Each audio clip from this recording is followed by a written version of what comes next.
नमस्कार. आपण बचत गटाचे नियमावली, आपल्याला तर बचत गट तयार करायचं आहे, पण बचत गटाची नियमावली बघायची आहे आपल्याला. म्हणजे आपल्याला ह्या सगळ्या गोष्टी माहीत असणं गरजेचं आहे. आपण बचत गट ज्यावेळेस स्थापन करतो, मग आपण स्थापन बचत गट करताना आपल्याला नियमावली पण माहिती असणं गरजेची आहे. तर कशी, म्हणजे बचत गट कसा स्थापन केला पाहिजे, बचत गटाची नियमावली काय आहे, तर हे आपण ह्या व्हिडिओमध्ये सविस्तर पाहणार आहोत. तर बचत गट स्थापन करणे आणि बचत गटाची नियमावली. बचत गट स्थापन करते वेळेस बचत गटात 10 ते 20 महिला असणं गरजेचे आहे.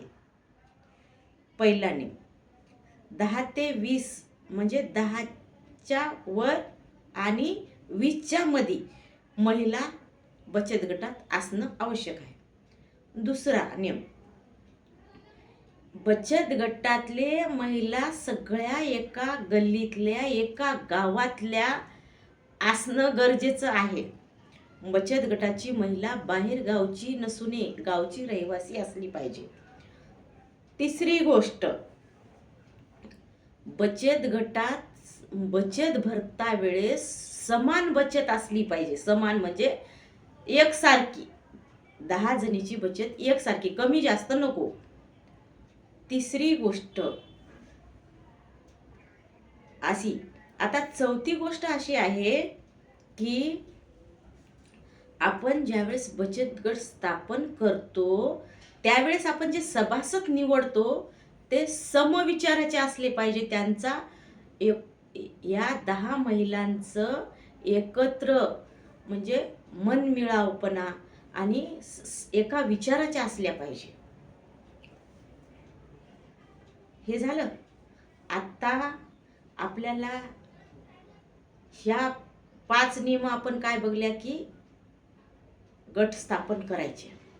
मग आता गट स्थापन करण्यासाठी आपल्याला गोल बैठकीमध्ये बसायचे. गोल रिंगण का बसायचं बरं गोल, सांगा तुम्ही?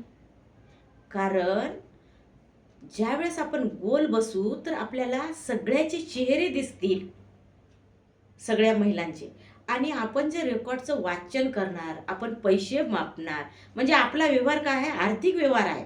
आणि त्या सगळ्या 10 महिलांना तो व्यवहार दिसणार. कशामुळे दिसणार की आपण जर समजा गोल बसल्या तर. म्हणून आपण काय करायचे, गोल बसायचे आणि बैठकीचं ठिकाण ठरवायचं, बैठकीची वेळ ठरवायची.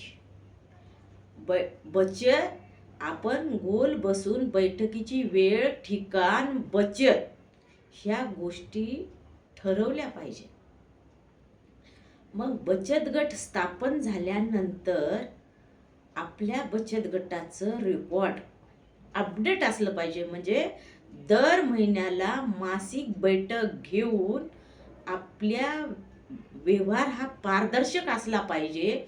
आणि आले किती पैसे, खर्चले किती, दिले किती, बँकेत भरले किती, उरले किती, ह्या गोष्टीची लिखापडी, रेकॉर्ड अपडेट असणं गरजेचं आहे. आणि नंतर मीटिंगला ठरलेल्या वेळी सगळ्याच महिला उपस्थित राहणं गरजेचं. कारण त्या गटात जो व्यवहार झाला तो सगळ्या महिलांना माहिती असणं गरजेचे आहे. नंतर आपल्याला ज्या वेळेस कुठल्या अंतर्गत देवाणघेवाण द्यायची आहे, तर अंतर्गत देवाणघेवाण देताना ती जी अंतर्गत देवाणघेवाण आपल्याला करायची असते आपल्या गटामध्ये, तर ती अंतर्गत देवाणघेवाण सगळ्यांच्या समोर, सगळ्याच्या विचारानं आणि ज्या महिलांना जास्त म्हणजे महत्त्वाची अडचण असणाऱ्या महिलांना महत्त्व द्यायचं, म्हणजे तिला अंतर्गत देवाणघेवाण करायची.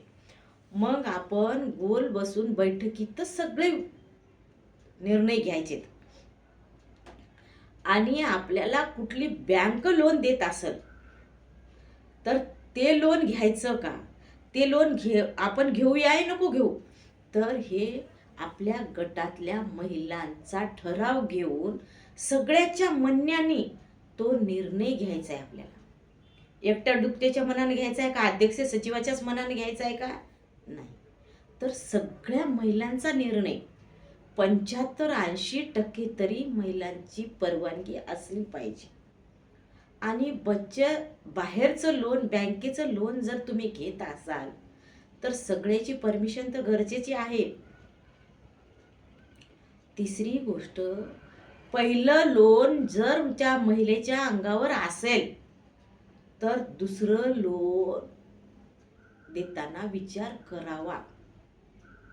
आणि नंतर समजा बचत गटाच्या महिलेलाच विचारून गटाचा व्यवहार करायचा. एखाद्या महिलेचा नवरा महिलेच्या मनात कर्ज घ्यायचं नसेल तर त्या महिलांना कर्ज द्यायचं नाही. पुरुषांनी गटामध्ये लुडबुड करायची नाही. सगळे व्यवहार महिलांच्याच हातावर होतील, महिलांना विचारूनच होतील. ह्या गोष्टीची तुम्ही पुरेपूर काळजी घेणं गरजेची आहे. आता आपण जो लेखाजोखा दर महिन्याला टिप्पण करत आहोत, तो लेखाजोखा जे आपल्या बचत गटाचा व्यवहार पासबुकात नोंद आणि महिलांनी सह्या केल्या पाहिजे. वयस्कर वयोवृद्ध महिला शाळा शिकले नाही त्याच महिलांना परवानगी द्यायची अंगठ्याची. पण ज्या सुशिक्षित आहेत, तरुण आहेत, त्या महिलांनी सहीच करायची गटामध्ये. आणि जर कोणाला सही येत नसेल आणि